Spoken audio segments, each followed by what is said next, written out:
What will happen when Saudi Arabia gets involved in cricket? I think there'll be more money in cricket.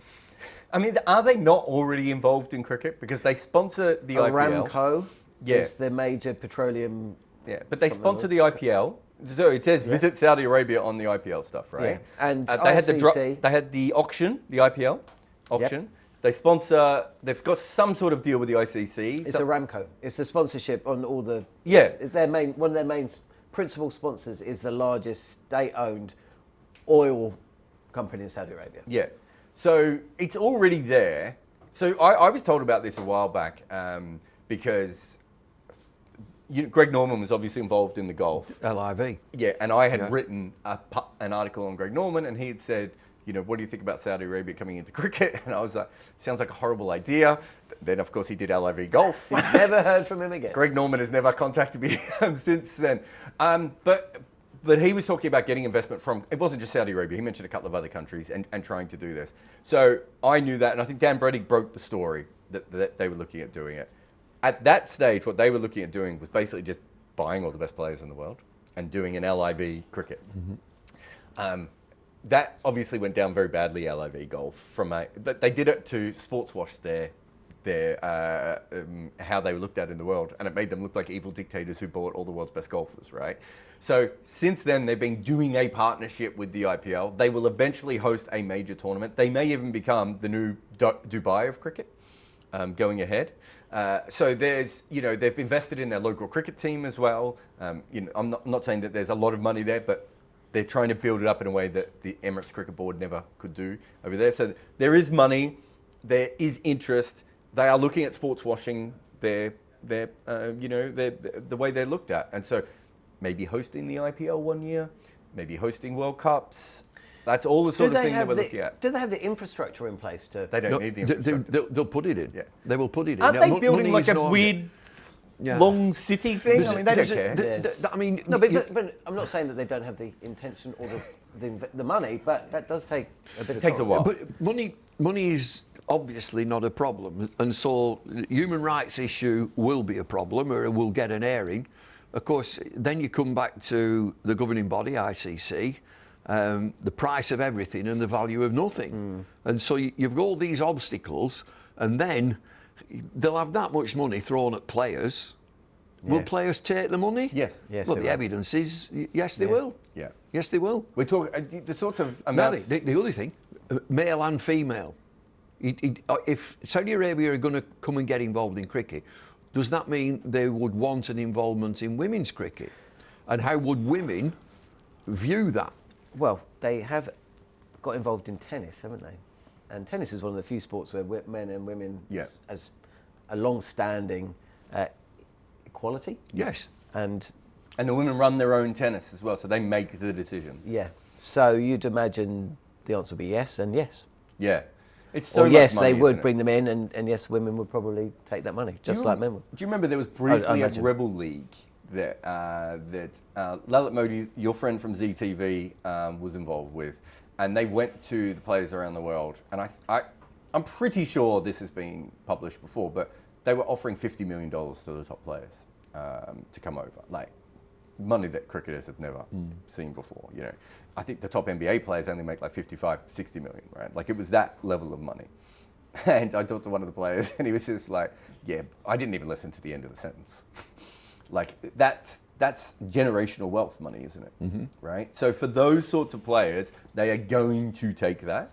As I said before though, Saudi Arabia are not going to do that anymore, I don't think. I think what they're trying to do now is, what would you call it, like a soft takeover of sport, where they want major events to happen there. They will work with the governing bodies, but they will make sure that everyone is very, very well paid and looked after, because they don't want what happened with some of the golfers, right? They don't want golfers going over there and moaning or anything like that. Human rights will be an issue, certainly at government level. Oh, without doubt. It will, but Saudi Arabia, so one of the things I can't quite work out with cricket, so they got involved in golf.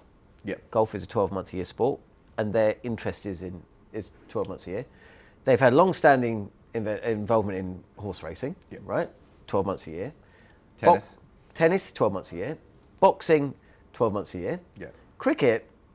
how will that work? Because football, they have their own league. Yeah. So that's 9 months a year, and they're going to be hosting the World Cup. Cricket, so the talk is September, October, 3-week window, a T10 league in Saudi Arabia. Yeah. Okay, fine, right? They do that, and they pay the big players the big bucks. But that is a very different model from all the others, because is it really going to exist for 3 weeks and then disappear for 40? That's not what they're looking to do, though, is it? So that's what I mean. So what? That's why I said that's a soft launch into getting everything that they want. I think eventually, what they would love to do, and I don't know how this works, by the way. Well, I think what they would love to do is just own the IPL. Yeah, but I mean, and make the IPL. India have also got quite a lot of money, right?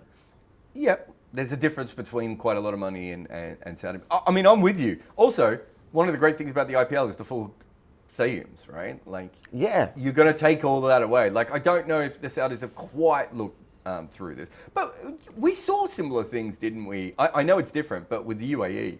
Remember the UAE? Have you've been to the Dubai ground? Well, the ILT20, when you mentioned I did the first one, and we were briefed before it started, don't mention the crowd, there is none. Yep. There won't be a crowd, this is purely for television. But you remember that ground? Yeah. But what about the whole area around Nothing. that ground? Absolute desert. It's empty buildings, right? Oh, and yeah. they've been like that for, 20 years now? So we have had oil-rich states come in before and try and take things over and not make it work, right? Do you remember Dubai, this is going to be the golf thing, and you'll come and you watch golf, and this is going to be the cricket area, and this is going to be It didn't work. Saudi Arabia could go down that route as well. And then it will be another country. And then it will be another country, right? We will continually see this because countries have, throughout the entire history of sport, tried to buy in big things. The Thriller in Manila, right? The Rumble in the Jungle. They were done for political purposes. I think it was the president of Zaire when he had Muhammad Ali and George Foreman. I almost said Fraser, but Fraser was the Thriller in Manila, wasn't he? When he had them in, he was like, it's going to cost me, I can't remember what it was, $5 or $10 million to get the 2 boxes there and everyone there. And he's like, people fight wars to get their country known. It's only going to cost me $5 million to get everyone talking about my country for the next 2 or 3 months, right? That's how Saudi Arabia are thinking about this sort of stuff, right? Like they are trying to change their image. They are trying to get on. They want to be a major country in the world, and they're still seen as a particular kind of country. They're trying to change that. It all starts with this sort of stuff. It starts with watching the IPL and visit Saudi Arabia on your screen over and over again. I mean, of all of the, the moments in cricket, few will have as much disgrace associated with it than Sir Alan Stanford. Yep. And if cricket can sell itself to him, well, I mean, for a week. Dubai? Yeah. Afghanistan doesn't have a women's team. Like, I'm not sure cricket has the strong moral backbone to be able to withstand $2 billion coming in from Saudi Arabia, or potentially $10 billion coming in. Would you go there? I would love to go there because I'll cover it properly, right? If we went there, we would cover it properly and we would try and talk to people and get real stories. It might be the last thing we do, but it's not always a great place for journalists, which is another interesting part of Saudi Arabia. Would you go, Bumble? Yes. Call comes in? Yes. Saudi Arabia T20 League, September. We're on the phone. SA20? They'll pay SA20 to change their name.